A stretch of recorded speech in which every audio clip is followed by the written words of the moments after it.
Now the Assyrian king lists exist in two forms, Assyrian king list A and Assyrian king list B, and they can be compared.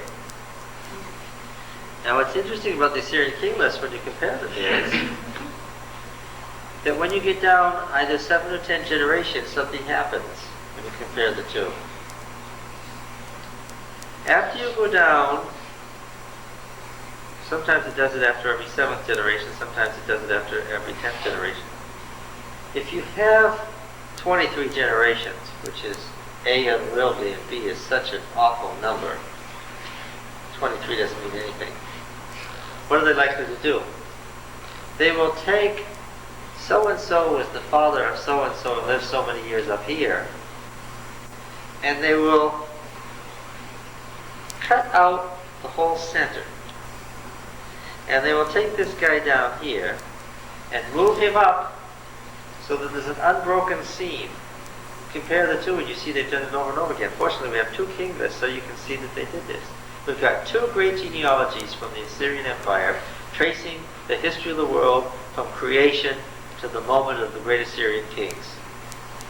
Okay? And what did these scribes do? If we had only one Assyrian king list, we wouldn't know they were doing it.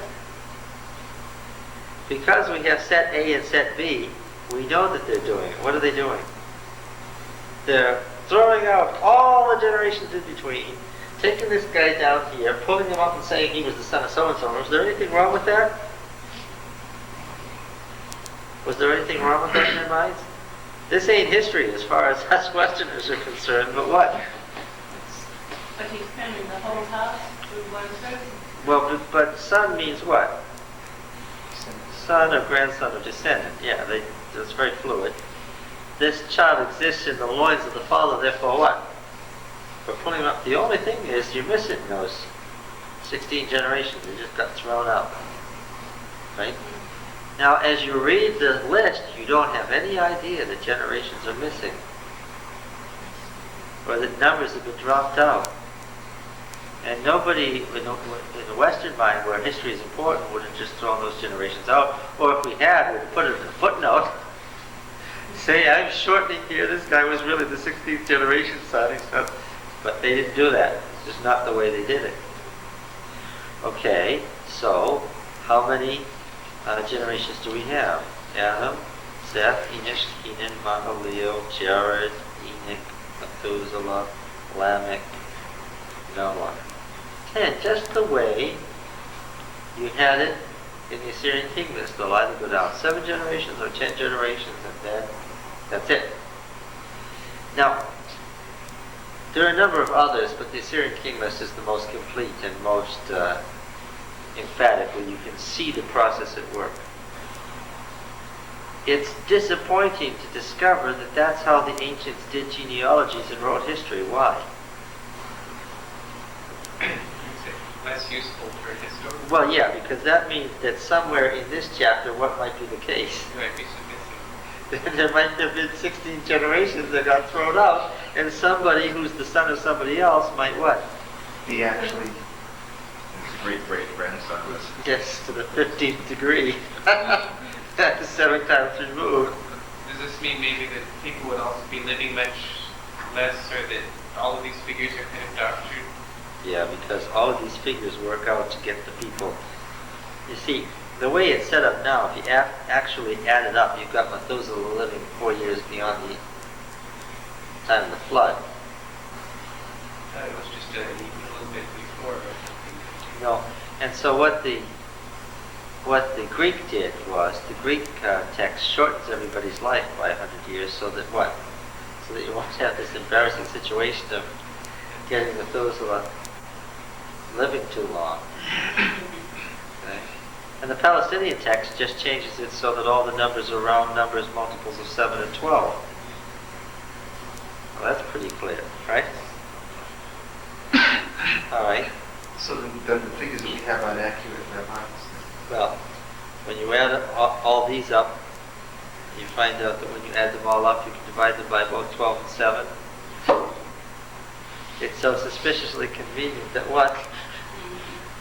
And since numerology was extremely important in the ancient mind, right?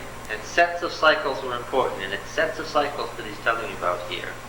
what do you have in this chapter? Do you have history? Yes, up to a point you have history. We're not questioning that these people lived, but what? You have history heavily edited and interpreted by theology, or theological interest, or theological purpose in writing the story. So this time period might have been several times longer. Yeah, it could have been much longer. But I guess some of the problems people have is like with bristlecone pines and all of these kinds of things that show the Earth is like 10,000 years, because they can count that in rings on the trees. Yeah, so the bristlecone pines have 10,000 rings, and instead of saying, well, maybe they grew twice in 1 year because it rained twice in a year, maybe that's how long they were here. It wouldn't hurt the plan of salvation, or even the matter of special creation, one whit to find out that the world had been around for 7,000 years instead of 6,000 years, or 8,000 years instead of 6,000 years. Why do we want it to be 6,000 years? For the same reason the Essenes did. The Essene interpreters pointed out that the world is now 6,000 years old. Because in Jesus' day, people believed that the world was 6,000 years old. It was a tenet of the Jewish faith. Every Orthodox Jew knew that the world was 6,000 years old in his day. But why? Why did they believe it? It was based on the genealogy. Yeah, because their genealogies, because they had numbers that told them so. The Palestinian text told them that the world was 6,000 years old. And they were using the Palestinian text. See, the Babylonian text that we use, our Old Testament, these numbers weren't around in Jesus' day. When you read Genesis 5, you didn't get these numbers. We don't have the Palestinian text. Oh, we do have the Palestinian text. The Samaritan Pentateuch is there for all the world to read, telling us that the world was 6,000 years old in Jesus' day, as all Jews knew. Why? Because they knew that the Messianic age was about to begin. And when the Messiah came, the kingdom of God would come on earth, and everybody knew that that would be the Sabbath of the world. And what would it be? It would be the 7,000 years, so that the 1,000 years is a day, the world would have lived for a 7,000-year week. And the Essene commentators comment on this a lot. And it's disappointing, because when you're reading this this scroll from the Dead Sea Scrolls that's extra biblical, and it's a commentary on Habakkuk, and you're reading this stuff about, and there's going to be 1,000 years when sin won't reign on the earth, but righteousness will, and that's the age of the Messiah, the 7,000 years, the Sabbath of the world. It's disappointing to find out that somebody who lived 50 years before Christ believed that, because you just want to, you might hear it at any Sabbath school class.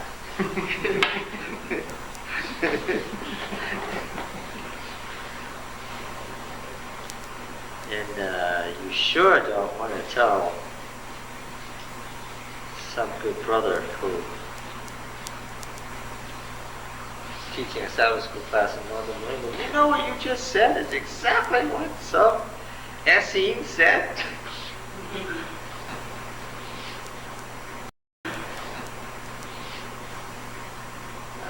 Okay.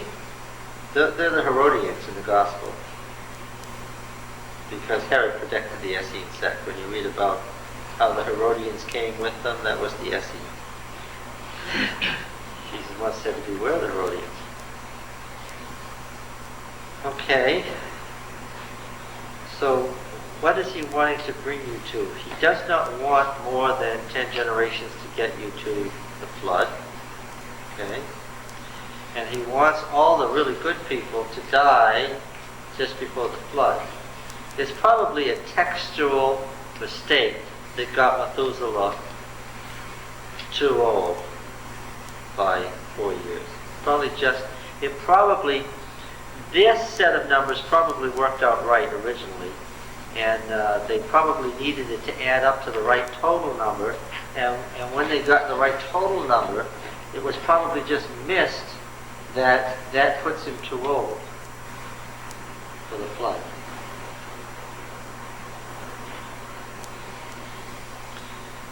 Yeah, now, what it doesn't do is I can't take Genesis 5 and Genesis 10 and add the genealogies together and get to 4004 BC and know that Wednesday morning at 12 o'clock was the first day that light shone on the world, the way Archbishop Usher said.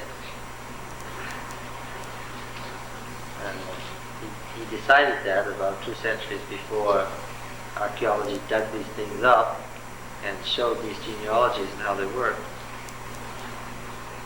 All right.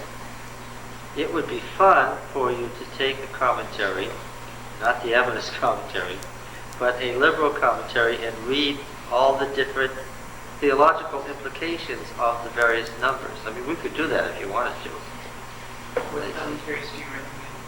Well, if you want a liberal commentary, you, I don't know. The Anchor Bible. Yeah, the Anchor Bible would be a good one. That's a good liberal commentary. If you use an old one like the Interpreter's Bible, it's out of date, but it will give you these standard liberal arguments. See, the problem with the liberal arguments is they don't believe anything. So what do? The Assyrian king list wasn't created by the Assyrians to say there weren't really kings, or that they didn't result in the Assyrian Empire. The Assyrian king list was written by people who believed that this really happened. And the problem with this is once it's discovered, then the liberal side throws the whole thing out, while the conservative side denies it ever happened, right? You understand what I'm saying? The conservative doesn't want to hear these things, and the liberal doesn't want to believe that any of it happened. Double mistake. All right, let's see.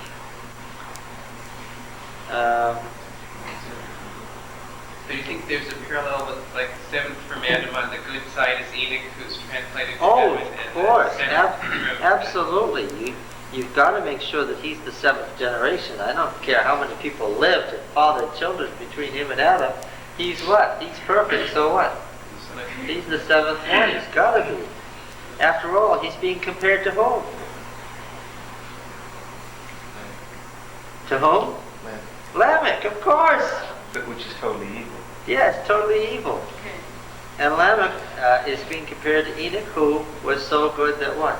God took him. But He couldn't keep him on the earth, which is the realm of sin and death, because he would have been destroyed. I noticed something in reading Generations of Cain and the other ones, that their names are the same.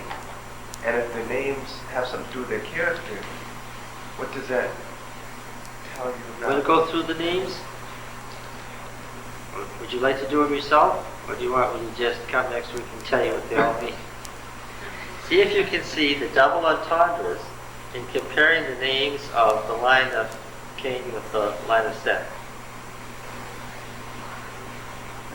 Now these are independent cycles of stories, but they are part of a complex and they're being compared to each other deliberately. Oh yes, we better do the seventh one. Where is it?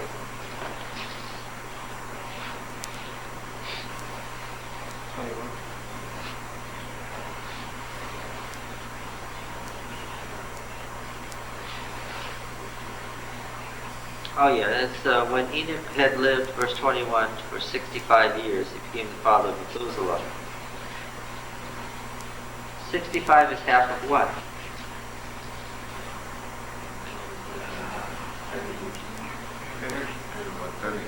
130. How long did Adam live before he had a child? 130. Oh, it just goes on and on and on. The longer you look at it, see, I didn't believe it when like everything else when you look, I didn't believe a word of it. The longer you look at it, there's so many cross references to numbers, like the first number, the seventh number, the 10th number is the halfway between the two, and on and on. It's just very interesting. It's not by accident. Enoch walked with God after the birth of Methuselah 300 years, and had other sons and daughters. Is there anybody who lived 600 years here? There sure are. And that's all the days of Enoch were 365 years. Enoch walked with God, and he was not, for God took him. I'm going to explain how and why later.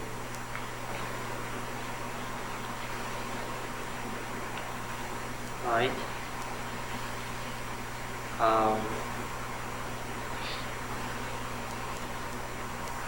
Did you think anything was suspicious about Lamech living 777 years? I just noticed that. The other Lamech being avenged 77 times. Yep, it sure is. It's a deliberate play on that. 7 times and 77 times on Lamech. because it's the same words and the same structure. It's very noticeable.